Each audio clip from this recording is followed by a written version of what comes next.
আলোকে অত্যন্ত নৃশংস কায়দায় নির্মমভাবে পাথর মেরে হত্যা করা হয়েছে। এমন নৃশংস বর্বরতা প্রত্যক্ষ করে সমগ্র জাতি স্তম্ভিত। আমরা এই নৃশংসতার তীব্র নিন্দা, প্রতিবাদ ও ধিক্কার জানাচ্ছি। সভ্যতার এই যুগে এমন আদিম বর্বরতা আমরা কোনোভাবেই মেনে নিতে পারি না। এই ঘটনায় সংশ্লিষ্ট ও ইন্ধন দাতা হিসাবে যাদের নাম এসেছে তাদের সকলকে, মামলায় যাদেরকে আসামি করা হয়েছে, আমাদের 3 সংগঠনের আমরা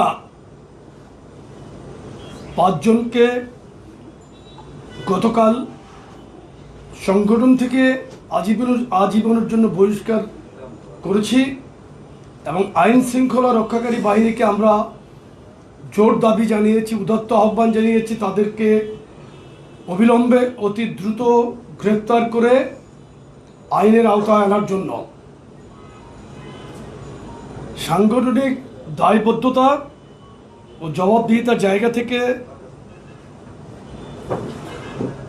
যা কিছু প্রয়োজন আমরা সেই ব্যবস্থাগুলো নিয়েছি, কিন্তু এই ঘটনায় যারা সরাসরি সংশ্লিষ্ট হিসাবে ভিডিও ফুটেজ ও সিসিটিভি ক্যামেরার ফুটেজে যাদের দেখা গেছে, আশ্চর্যজনকভাবে তাদেরকে মামলার প্রধান আসামি করা হয়নি।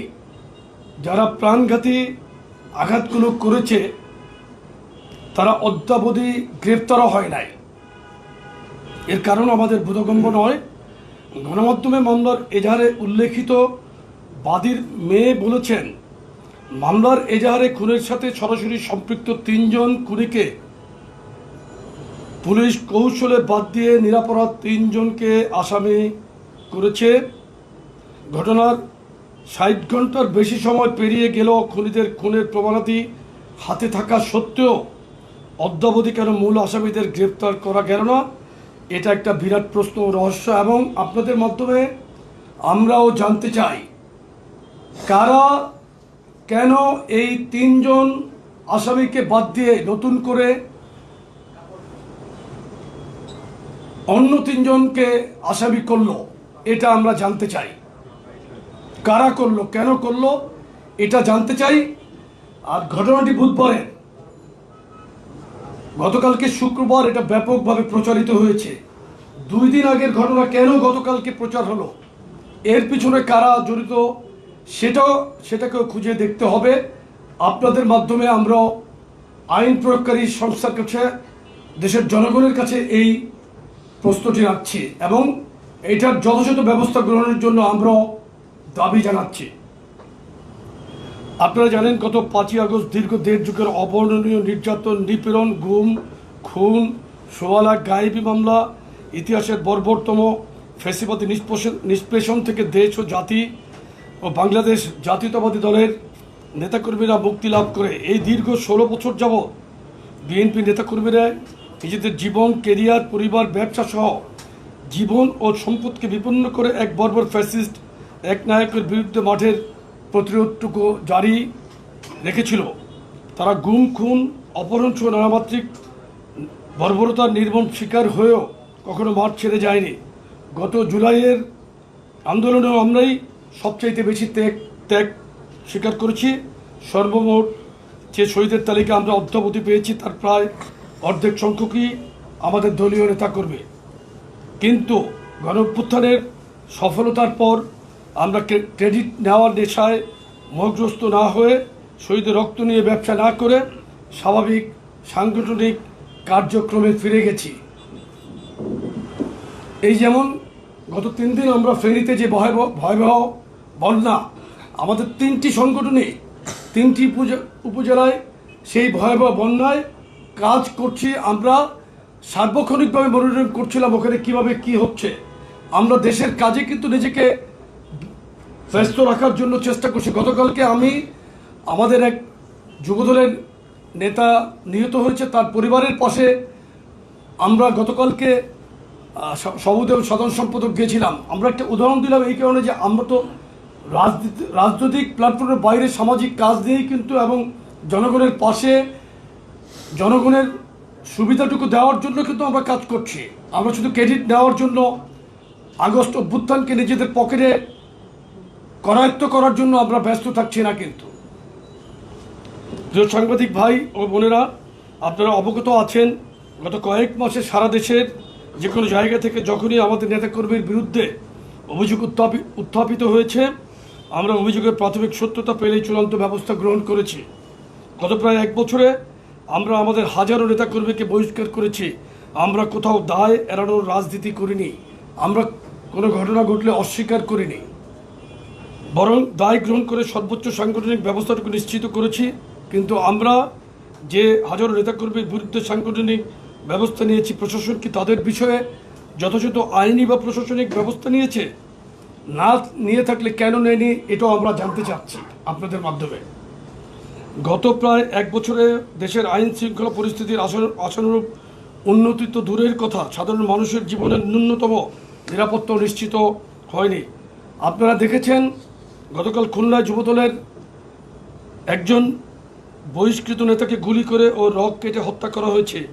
এই হত্যাকাণ্ড নিয়ে সামাজিক যোগাযোগ মাধ্যম বা জাতীয় গণমাধ্যম কোনো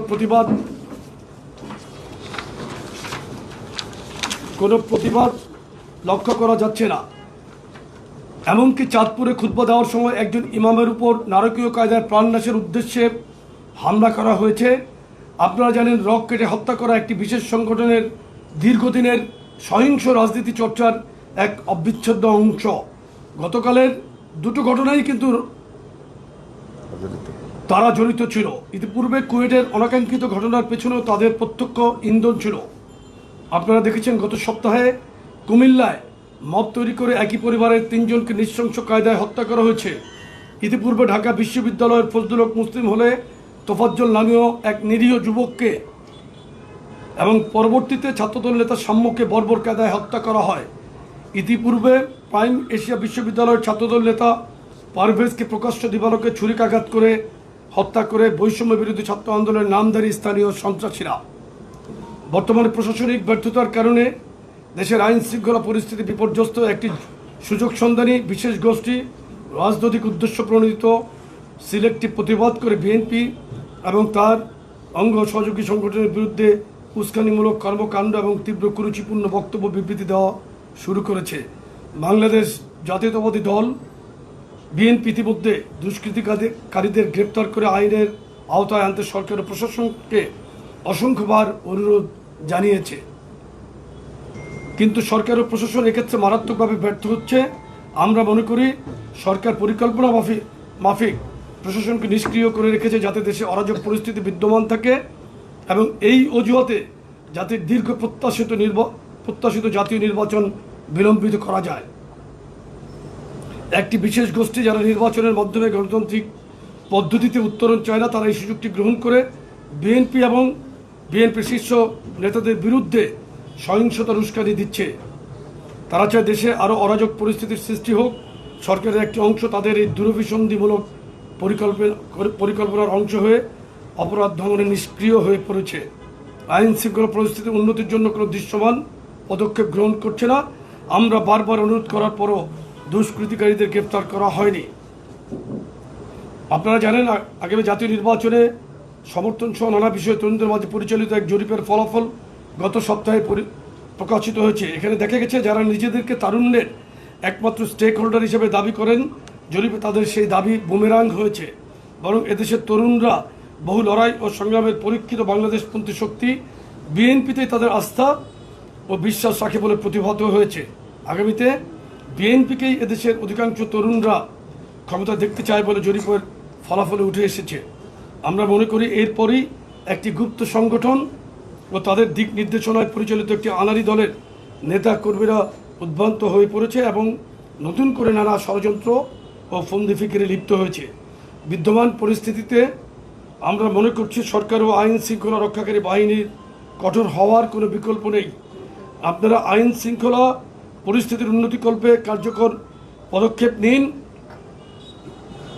এখানে আমাদের যদি কোনো ধরনের সহযোগিতার প্রয়োজন হয় আমরা তা করতে সর্বদা প্রস্তুত আছি।